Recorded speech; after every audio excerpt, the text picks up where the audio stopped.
The text arrived while I was helping a customer at my boutique. I'm leaving you and moving to Miami with my 20-year-old girlfriend.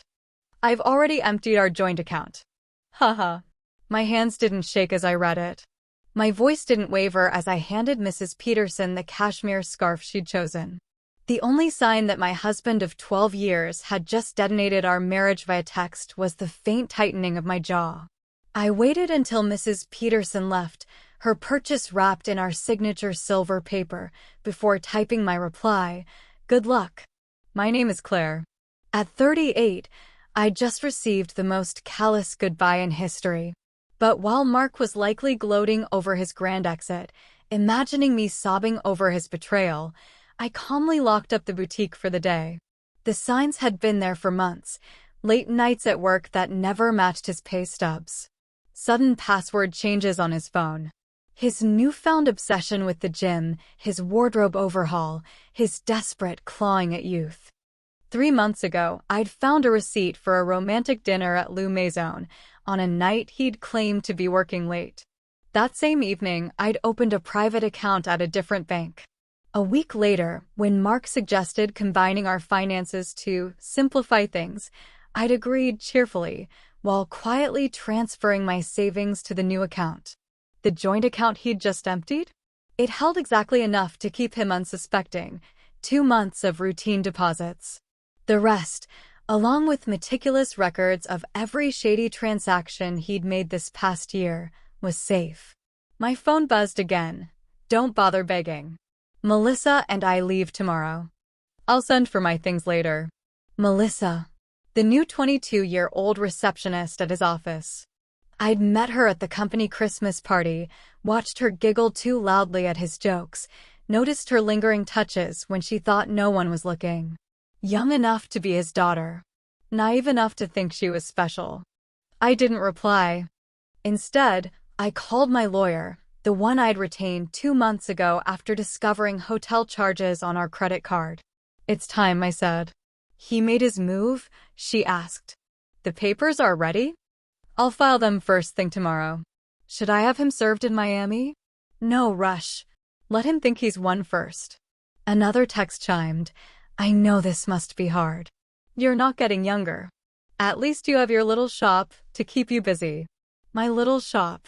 The thriving boutique I'd built from scratch, the one that out-earned his mid-level management salary, the one whose profits I'd carefully siloed from our shared finances. I smiled, imagining the certified letters awaiting him in Miami. Let him savor his victory. That evening, I sat in our house, my house, inherited from my grandmother, and kept solely in my name despite Mark's years of hinting to add him to the deed. Another precaution that had paid off. As I organized paperwork for my lawyer, I stumbled upon our wedding album. Mark looked foreign in the photos, before his midlife crisis had morphed him into a parody of himself. Now, he squeezed into shirts 2 sizes too small, peppered conversations with cringeworthy Gen Z slang, and desperately clung to the approval of his 20-something coworkers. My phone buzzed relentlessly. "Melissa understands me in ways you never could. My family agrees we grew apart. Nobody's fault. By the way, I used the joint card for our flights and hotel. Consider it my parting gift. LOL." I screenshotted each text, adding them to my growing dossier. Let him dig his grave deeper. Then I dialed the credit card company. "Fraud department," a crisp voice answered. "I need to report unauthorized charges. Details? 2 first-class tickets to Miami. A suite at the Royal Palm. And please remove my husband as an authorized user. Do you have proof of fraud?" Texts where he admits to stealing marital funds for his girlfriend. Shall I forward them? The agent's professionalism cracked with thinly veiled glee as she canceled the charges. Tomorrow, Mark and Melissa would arrive at the airport to find their tickets voided. Their luxury suite? A canceled fantasy. Another text. "Don't worry about the house. You can stay until you find something smaller." I laughed aloud. Did he truly believe he had any claim to my inheritance? Had his ego erased the memory of whose name graced the deed? "We can discuss buying out your half of the shop," he added. "My half?" of the business I'd built alone, funded alone, nurtured through holidays and headaches while he dismissed it as a hobby. I poured a glass of wine, the expensive Bordeaux I'd been saving for a special occasion. Tomorrow, Mark would learn brutal lessons about property law and separate assets. But tonight, I relished the silence, sketching the blueprint of my rebirth. Dawn broke with a storm of texts. What did you do to the credit card? The airline says our tickets are void. The hotel canceled our reservation. Answer me, Claire. I muted my phone and drove to the boutique. Fridays meant chaos, customers swarming new arrivals, and today's shipment of Italian leather handbags demanded my attention. Life, I mused, strides forward even when husbands bolt with girls young enough to make their midlife crises literal. At noon, Barbara's name flashed on my screen. Claire, darling. Mark explained everything. How you've been controlling. How you pushed him away. He says you're being petty, ruining his plans. I set her on speaker while draping silk scarves over mannequins. Did he mention draining our joint account? Or charging first-class tickets for his mistress to our shared card? A beat of silence. Then, he said you left him no choice. That you'd grown. Distant. Barbara, I have his texts. Would you like to hear the one where he bragged about stealing our savings? Or where he mocked me for being too old? Another pause.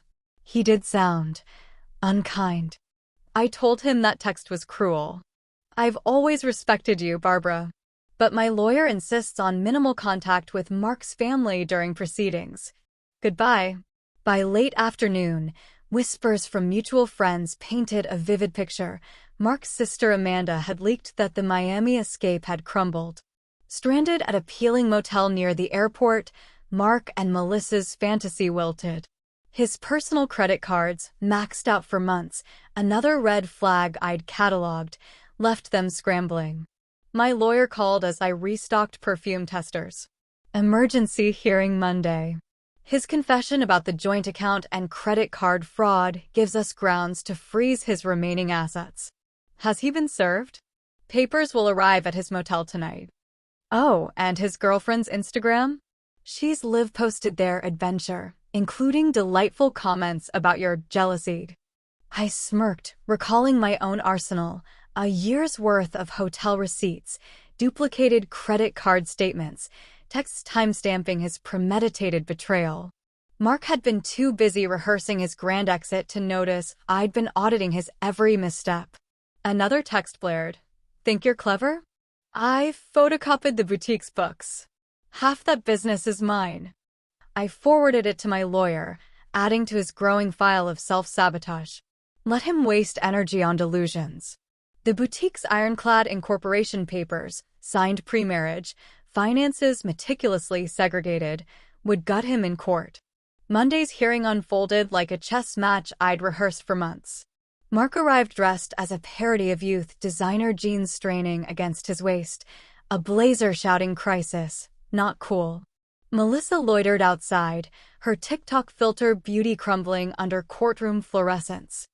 My lawyer laid out evidence with surgical precision, text screenshots of Mark boasting about the drained account. Credit card statements tracing his affair-funded escapades. A timeline of hidden expenses, each flagged and filed during his late work nights. Mark's lawyer, a sweaty man clutching a disorganized notepad, stammered, "Your Honor, my client acknowledges impulsive actions. But Mrs. Harrison's retaliation has been calculated, prudent," my lawyer corrected, smooth as steel. She safeguarded separate assets and documented his financial misconduct. That's not malice, it's intelligence. The judge flipped through my dossier, the house deed, irrevocably in my name. Boutique incorporation documents, untouched by marital funds. Financial records proving every business expense and profit remained siloed from our shared life. Mr. Harrison, the judge intoned, you admit to intentionally liquidating a joint account and misusing marital funds to finance an extramarital affair. Do you contest this? Mark shifted, his too-tight collar fleshing his neck. I just wanted a clean break by committing fraud? The judge's voice sharpened. And you now assert rights to assets legally separate from the marriage? Mark's lawyer rallied weakly.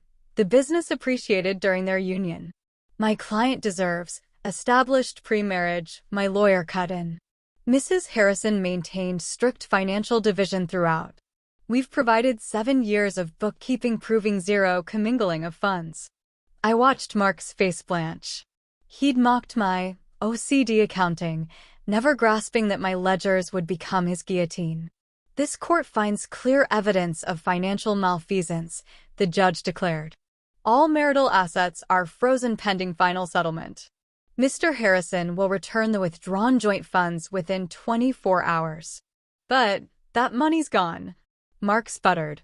We needed it for, then acquire it, the judge snapped. And be advised, the court takes a dim view of exploiting shared credit for illicit liaisons. Outside, Melissa's shrill, "What about Miami?" pierced the hallway. Mark's reply drowned beneath the click-clack of my Louboutins striking marble, a staccato march back to the empire he'd underestimated. The weeks that followed? A spectacle of Mark's unraveling. Mark scrambled to rewrite history, insisting the boutique had been his brainchild. I invested in it early on. I was her silent partner.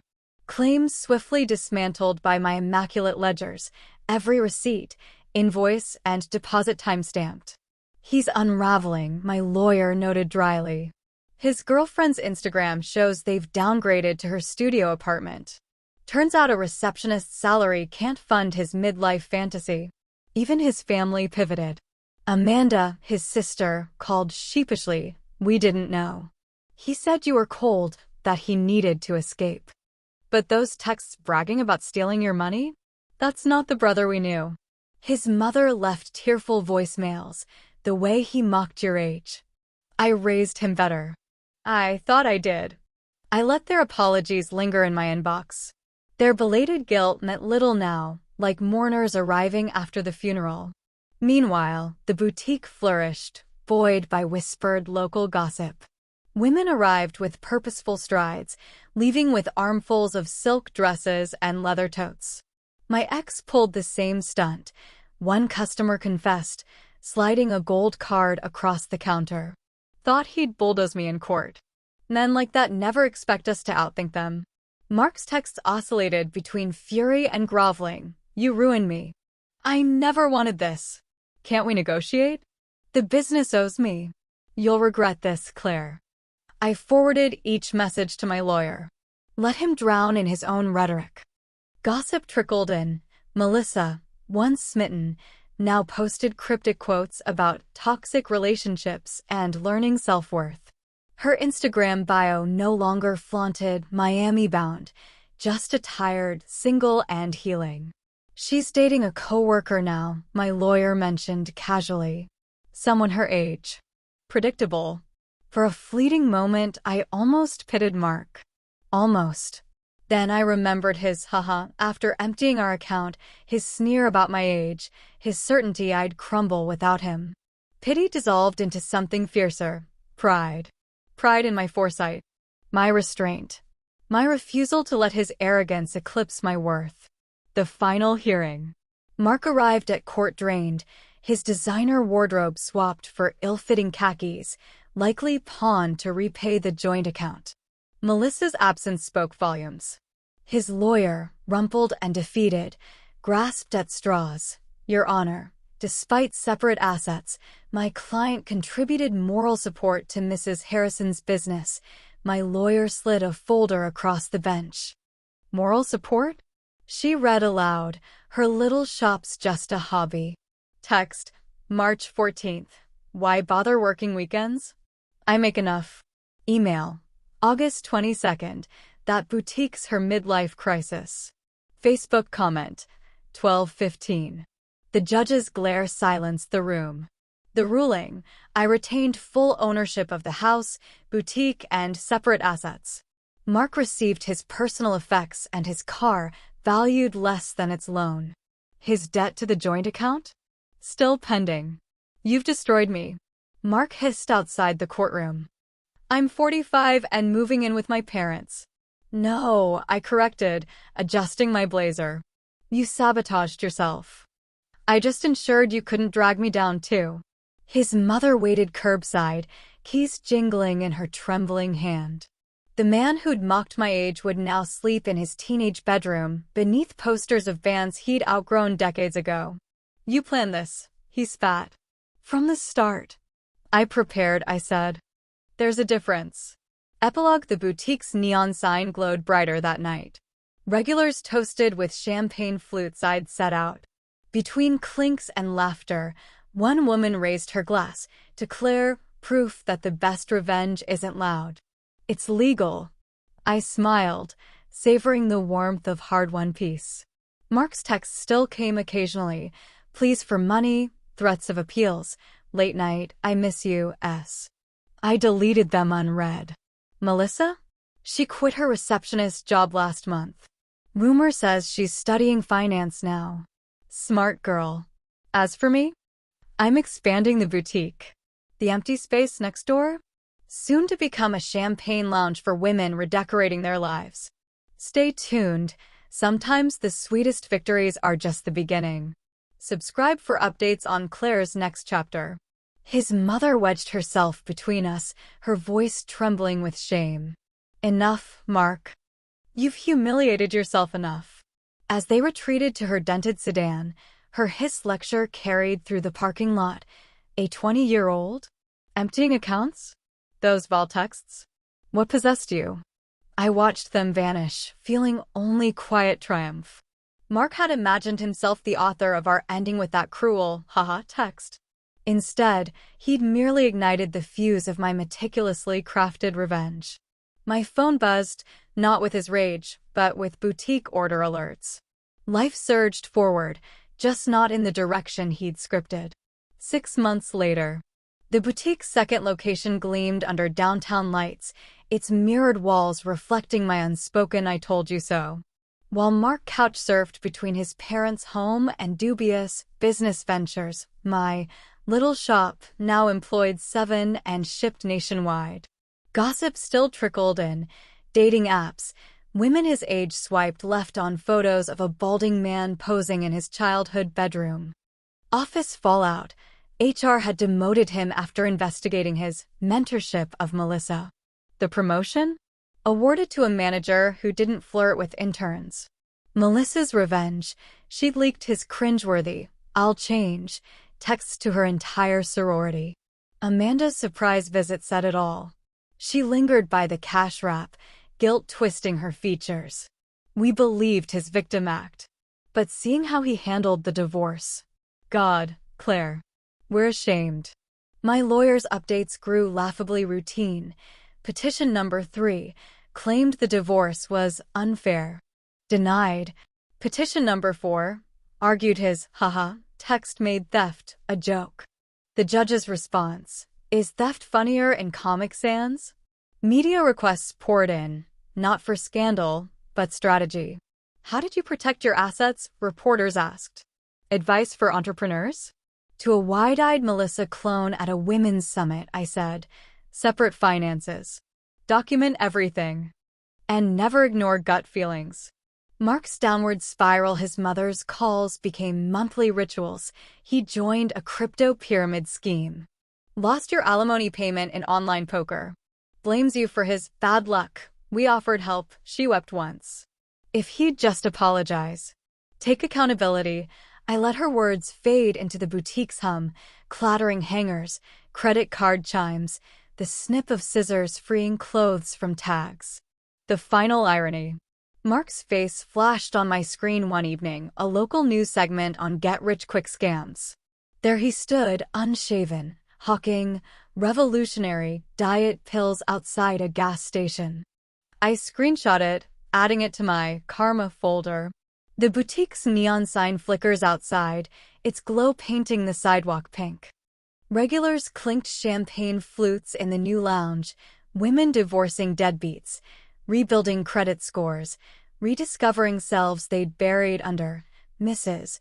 One raised her glass, to Claire. Who taught us that happily ever after isn't about princes, it's about paperwork? Laughter bubbled up, light and unburdened. Mark's texts still come sometimes, pleas for loans, threats of tell-all books, drunken asterisk, remember when. Asterisk S. I delete them, blocking new numbers as they appear.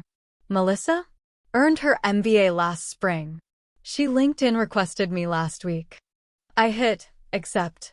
As for me, the third boutique opens next month.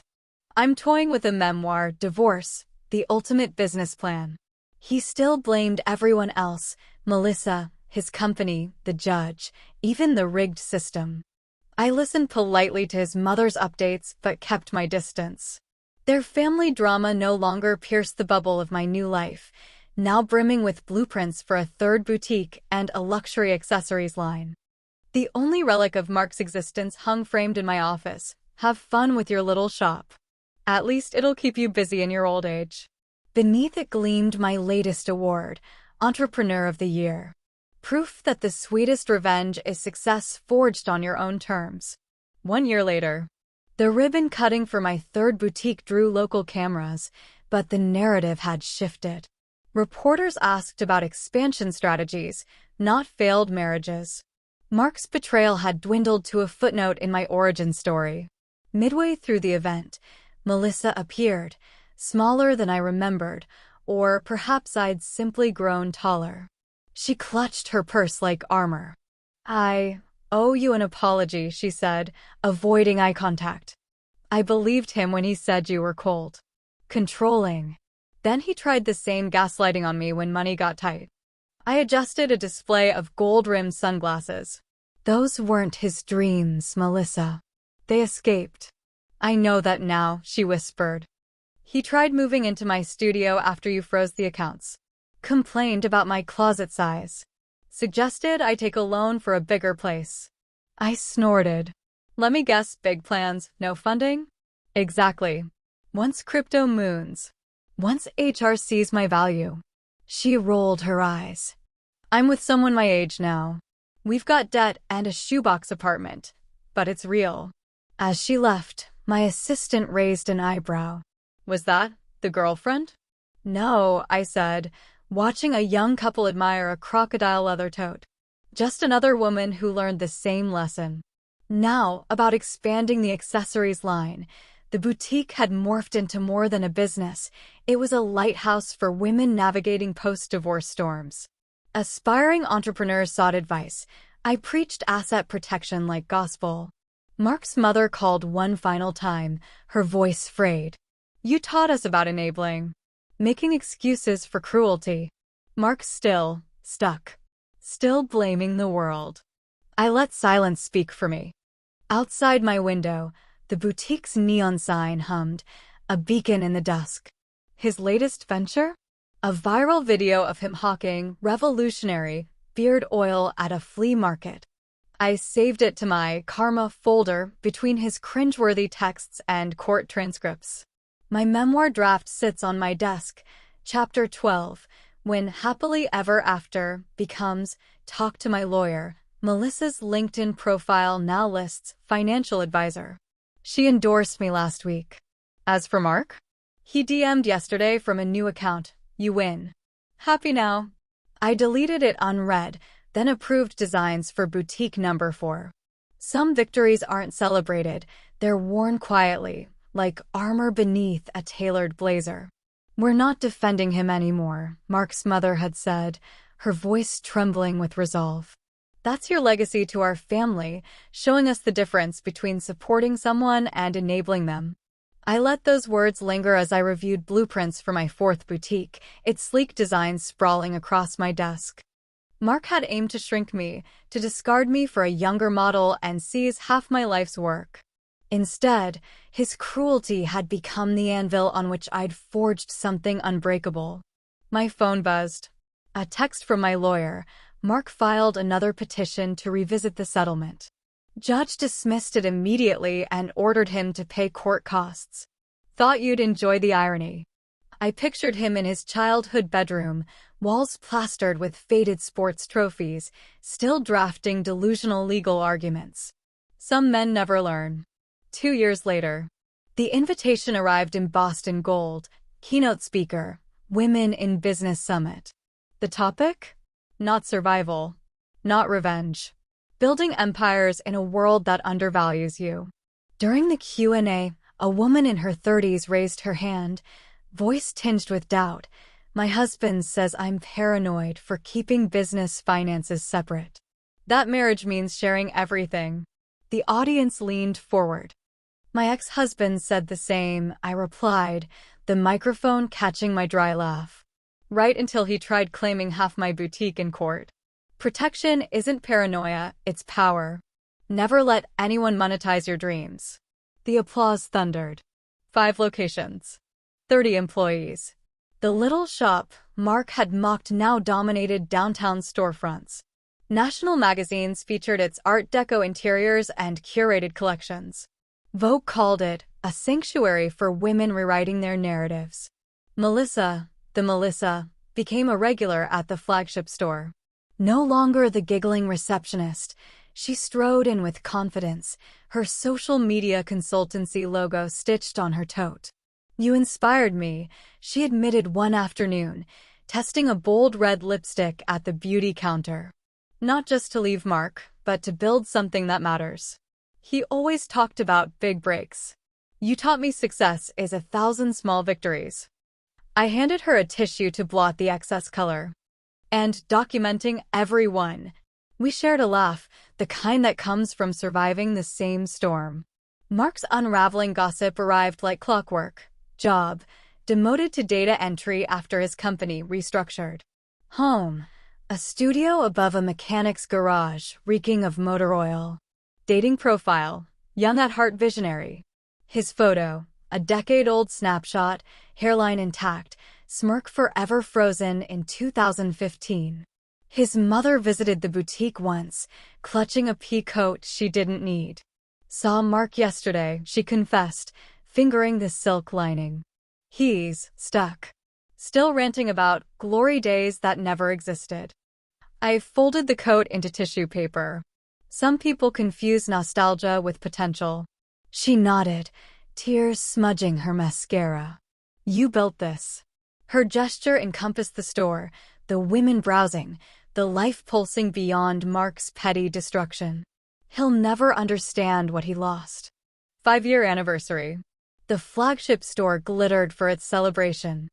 Chandeliers cast kaleidoscope shadows over champagne towers and guests toasting with delicate crystal flutes.